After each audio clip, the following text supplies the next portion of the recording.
Perbuatan siapa ini? Ini perbuatan tabi'in. Mana contohnya? Bersedekah 7 malam untuk orang yang baru meninggal dunia. Itu bukan marfu, bukan perbuatan Nabi, bukan mauquf, bukan perbuatan sahabat, tapi itu adalah perbuatan tabi'in.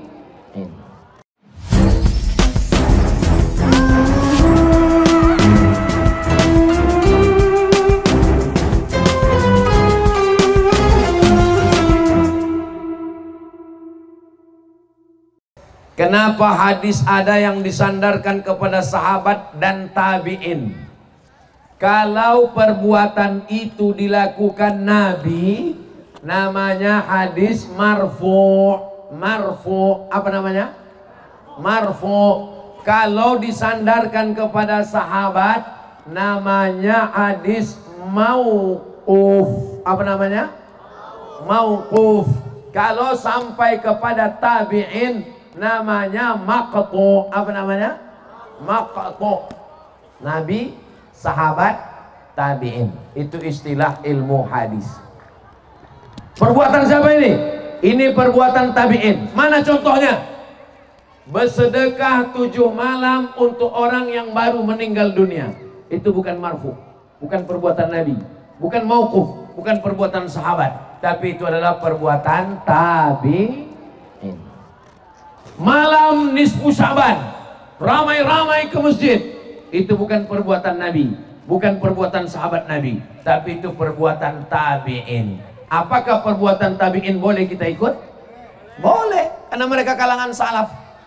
Yang dimaksud dengan kalangan salaf itu hidup 3 abad pertama, abad 1, abad 2, abad 3. Jadi nanti kalau ada orang mengatakan, kenapa kalian malam nisfu Sya'ban ramai-ramai di masjid? Ini hadis apa namanya? Hadis maqtu, karena sanadnya sampai kepada tabi'in. Jelas? Jelas. Kalau ada orang bilang ceramah Ustaz Somad itu tak jelas, iyalah mic-nya mati. Malam ini hidup. Jangan dengar ceramah Somad itu tak jelas, paket kau habis. Bagaimana cara mengajak masyarakat sholat ke masjid, padahal rumahnya dekat dengan masjid? Arahkan toa tuh rumah dia. Mana rumah dia? Asnya. Hayya 'alas shalah.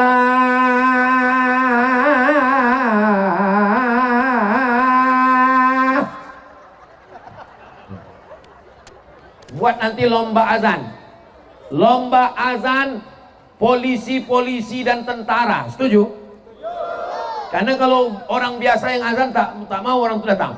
Lomba azan antar polisi, TNI, Polri. Azan mereka. Hayya 'alas shalah. Nah, insya Allah datang Bapak itu. Cuma terkejut.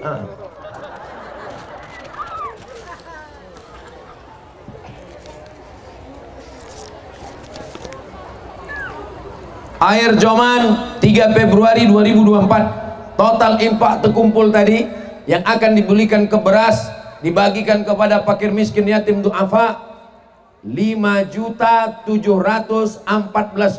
Allahu Akbar. Hebat orang Air Joman nih. Tak habis-habis kertas nih, ku tengok.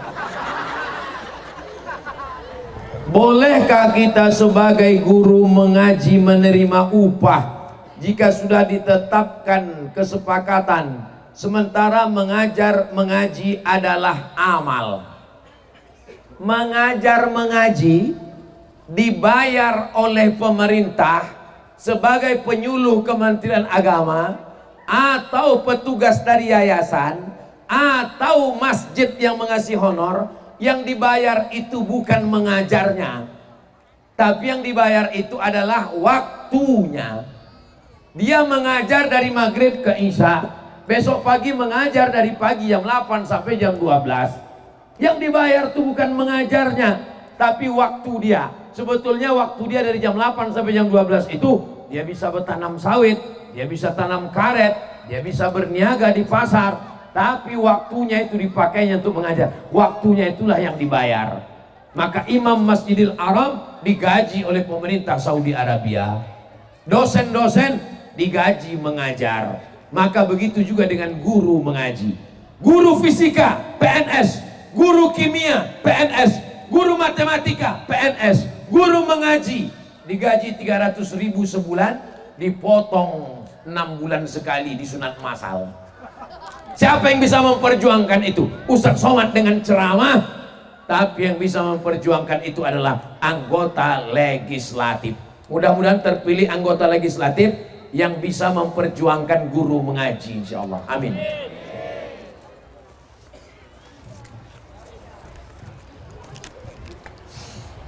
Jika saya mendapat musibah kehilangan keluarga dan harta, bagaimana saya mengetahui bahwa itu adalah mengangkat derajat atau azab bagi saya?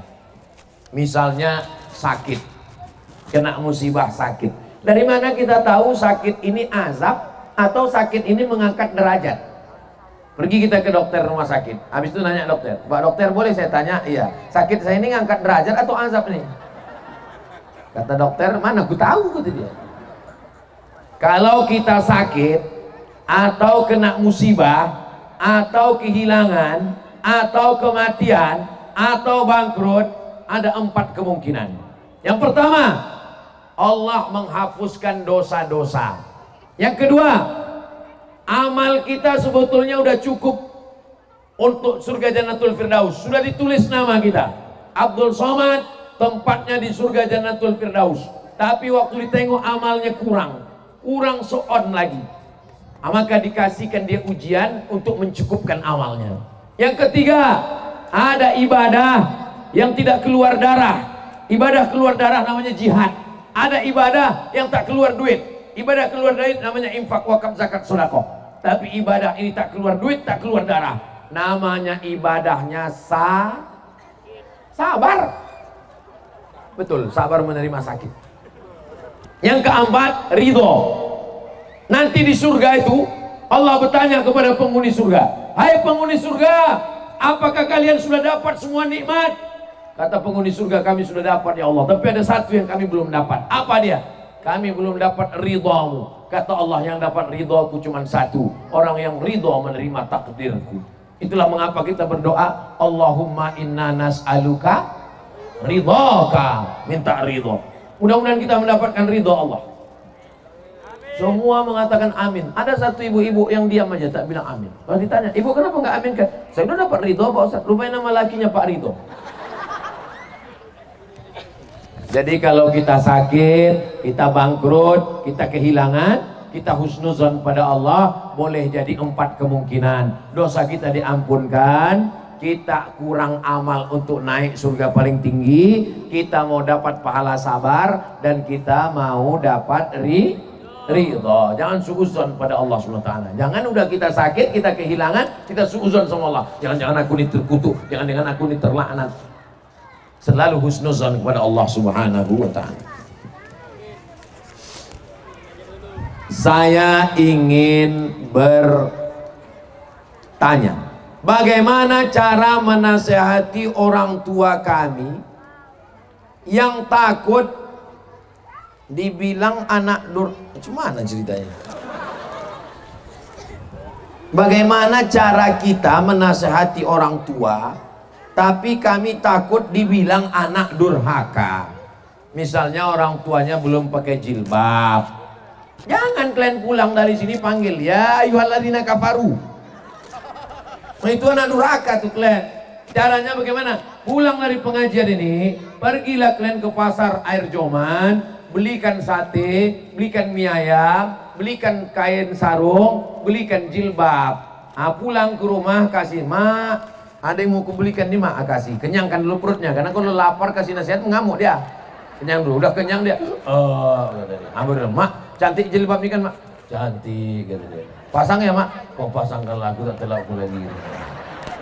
Gitu caranya. Gitu juga dengan ayah kalian. Ayah kalian pakai celana pendek, bukan berarti kalian pulang langsung manggil ayah sini. Bukan begitu. Jangan ajari orang tua berkata-kata, karena yang ngajari kalian ngomong itu adalah mereka. Boleh untuk update status besok pagi.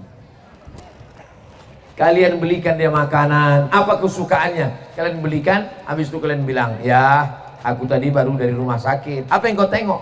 Ku tengok ya, orang yang pakai celana pendek nampak lutut yang tak sembayang tuh matinya susah kali ya. Kok nyindir aku ya? Enggak. Memang orang kalau nggak sembahyang itu agak sensi ya. Kalau tak bisa ngomong, ceramah Ustadz Hadi Hidayat, ceramah Ustadz Somad, ceramah Buya Yahya, ceramah Agim tentang sholat, dengarkan sama dia. Kok kenapa video-video itu aja kau kirimkan ke aku?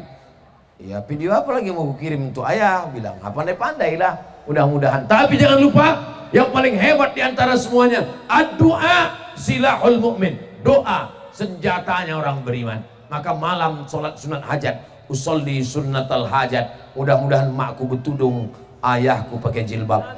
Amin. Aku bertudung, ayahku sembahyang, itu maksudnya. Saya sebetulnya masih sadar, saya mau ngetes jamaah nih, orang ini masih konsen lagi apa tidak. Kalau orang ini tadi tak komplain, diam aja itu berarti orang ini masih terserah lah, yang penting cepat kalian pulang.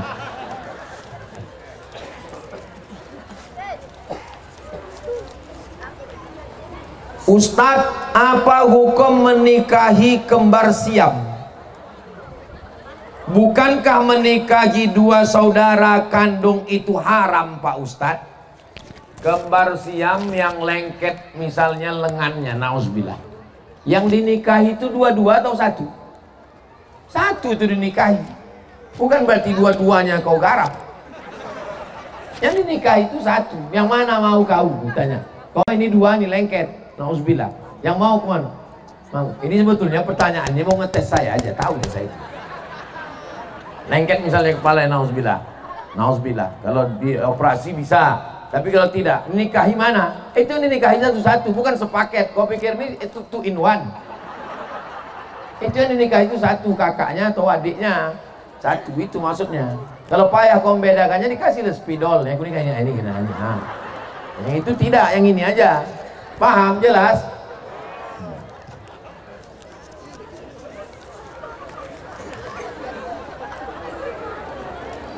Ustadz, saya mau minta doa. Sudah 2-3 tahun 6 bulan belum juga. Nanti semua kita doakan semua yang baik-baik untuk jamaah. Kita doa, kita baca Al-Fatihah, kita bertawassul kepada Nabi, kepada malaikat, kepada orang-orang soleh, wali-wali Allah. Semua niat baik hajat kita mohonkan kepada Allah. Mudah-mudahan dengan doa bersama orang ramai ini dikabulkan Allah semuanya, insya Allah. Ketika mendapat begitu banyak ujian dari Allah, seringkali hati ini merasa tak adil akan takdir yang ada. Ini bertanya apa curhat? Jadi mohon Ustadz pencerahannya, bagaimana cara kita untuk ikhlas serta sabar menerima takdir yang ditetapkan Allah. Saya insya Allah menceramahkan tentang sabar nih sanggup saya. Tapi waktu ujian itu datang ke diri saya, tak kuat juga saya. Jam 2 malam berangkat saya dari Pekanbaru, jam 2 siang, jam 2 malam sampai lewat air Joman ini jam 1 malam, jam 2 malam sampai Silau, langsung ziarah ke makam almarhumah emak saya. Turun saya duduk, saya duduk. Saking kan sempitnya dunia.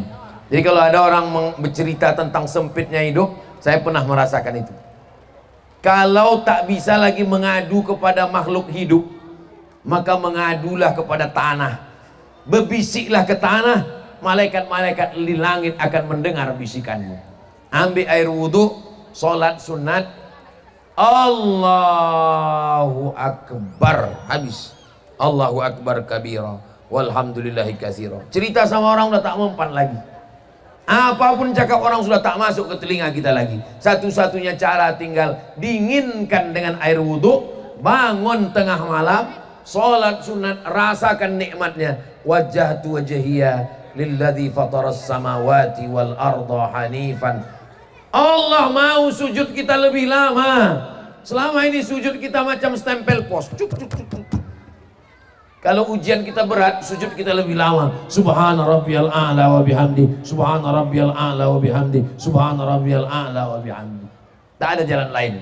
Itu kata Allah. 2, wasta'inu bis sabri. Minta tolong kepada Allah dengan sabar, wassalah, dan sholat. Nanti terasa dia macam mengaduk kopi. Pertama kacau balau, kalau dibiarkan lama-lama nanti hening. Begitulah yang saya alami dalam perjalanan hidup. Mudah-mudahan saudara-saudara saya yang sedang mengalami kesulitan hidup diberikan Allah ketenangan batin. Ala bidzikrillah, Dengan banyak berzikir mengingat Allah, tatmainnul qulub, hati menjadi tenang. Amin ya rabbal